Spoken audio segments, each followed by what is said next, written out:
Remember when Russia's Vladimir Putin promised his special military operation in Ukraine would only last 3 days?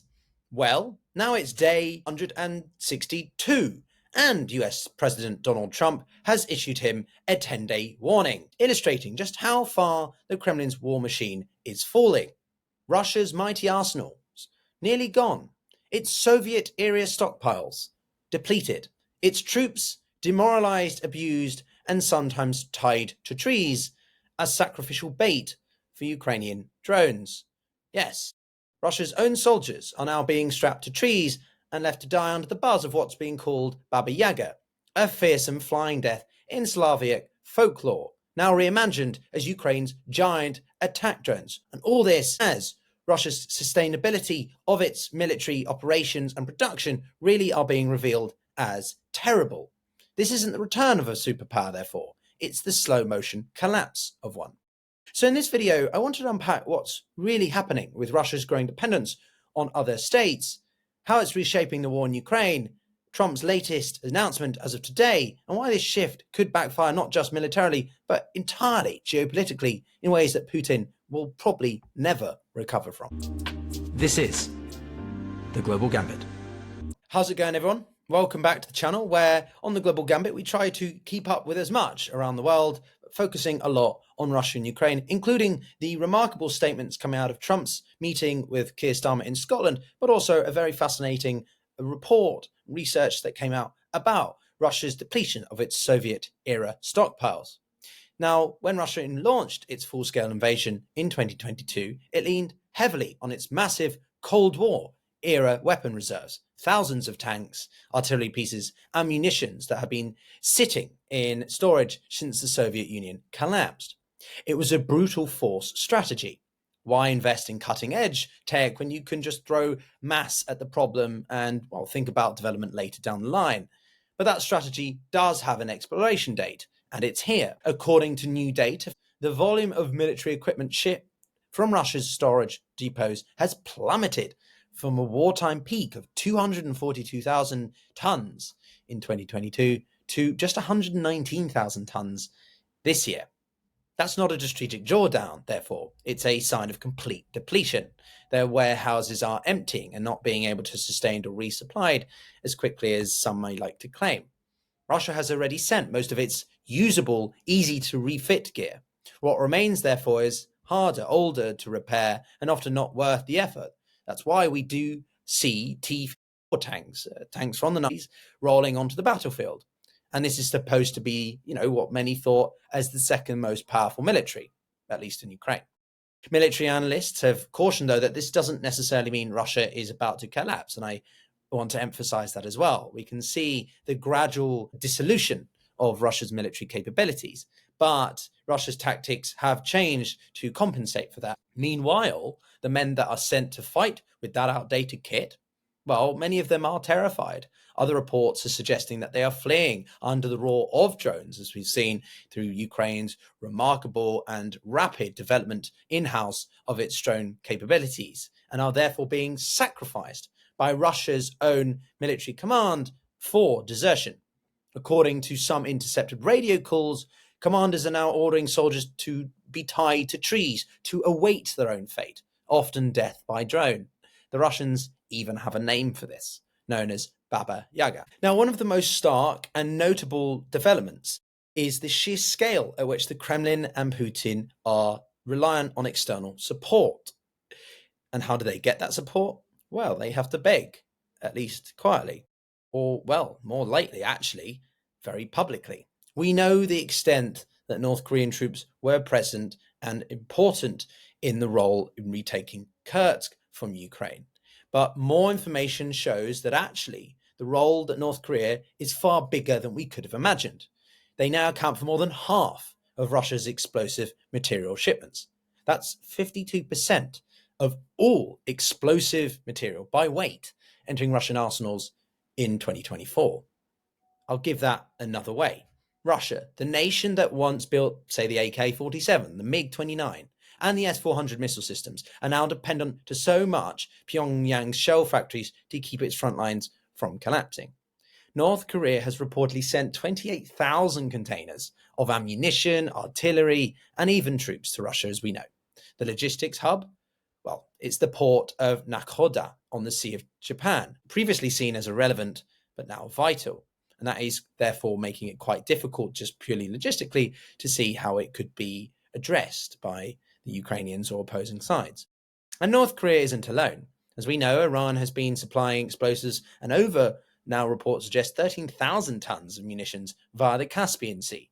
But that may well have been changing because of recent events between Israel and Iran.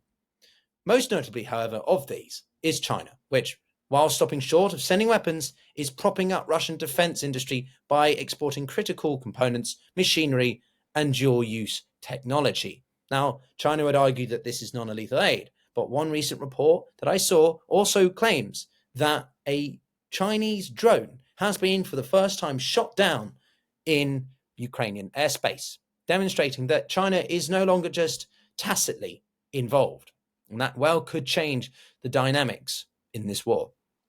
But in short, the Kremlin's war machine no longer runs on Russian steel.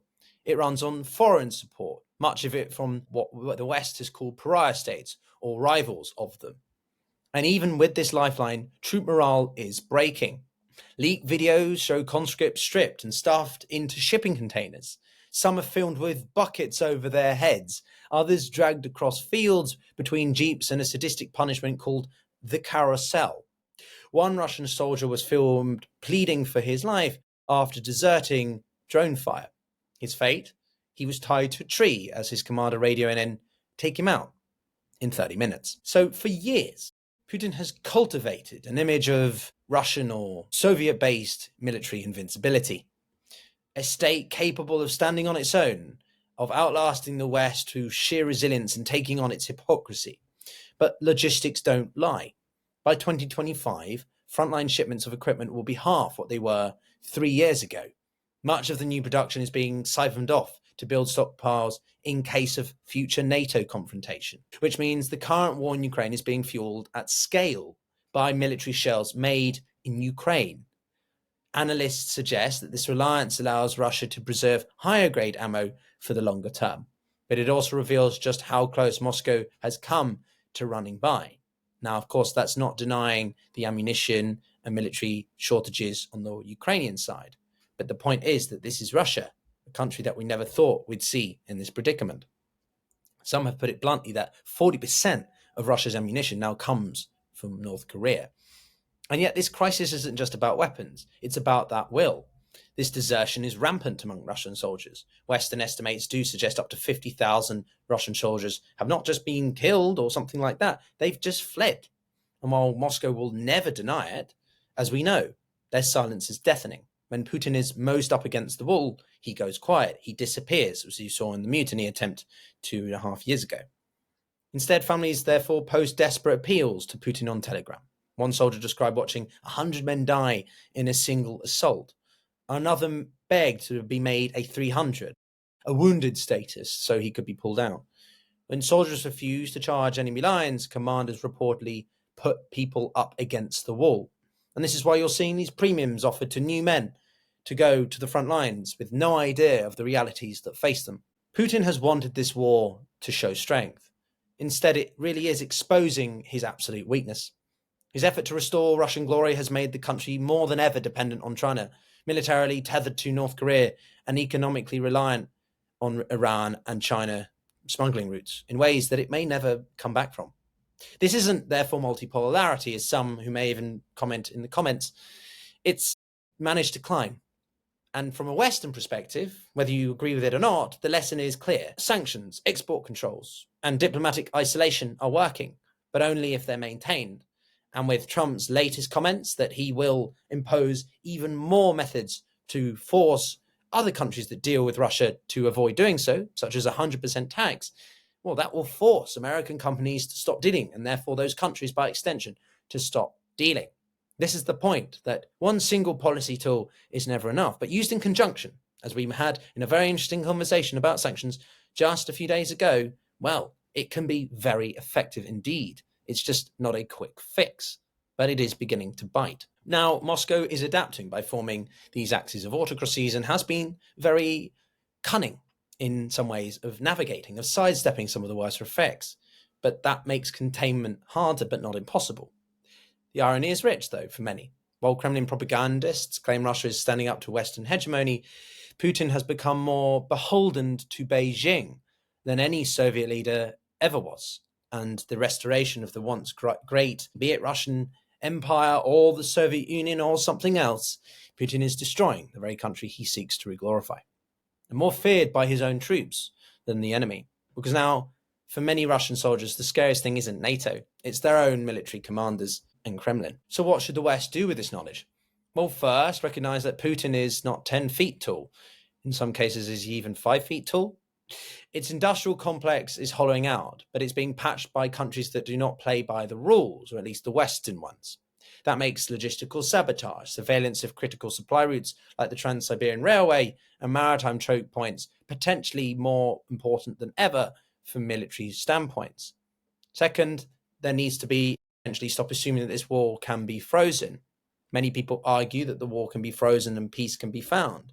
But for many, as long as Putin receives a steady stream of ammo from pariah states like North Korea or perhaps still Iran, it can keep grinding away, even if inefficiently. And thirdly, let's not miss the wider trend. Russia's decline is becoming structural. Its economy is not diversifying. Its allies are therefore, feeding on it. They're parasites in some ways. And its population is shrinking, all much faster because of Putin's war actions. And its leader is aging in a palace full of yes men. On the front lines, in contrast, some Russian officers reportedly tell their men, "You'll all be dead in a week, and I'll get a new unit." So the next time someone tells you Putin's in this for the long haul, ask them, with what and just how long is long? North Korean artillery, is that enough? And soldiers begging not to be fed to Baba Yaga, will that do it? Let me know in the comments your thoughts, and thanks for watching. If you're new here, my name's Pyotr Kurzin. I am a mix of British, Russian, with, predominantly being brought up in a Western culture, but strong influences the Slavic world, especially Russia. I try to understand both and bring that sort of unique perspective to this channel, dissecting the world's biggest strategic shifts with, my own analysis, but also various guests that I bring on, from diplomats, insiders, journalists, and more. So if you found this breakdown useful, then do consider subscribing. And thank you very much for the 75,000 of you that has done so far. Look forward to seeing what you have to say in the comments, and all take care. Speak soon.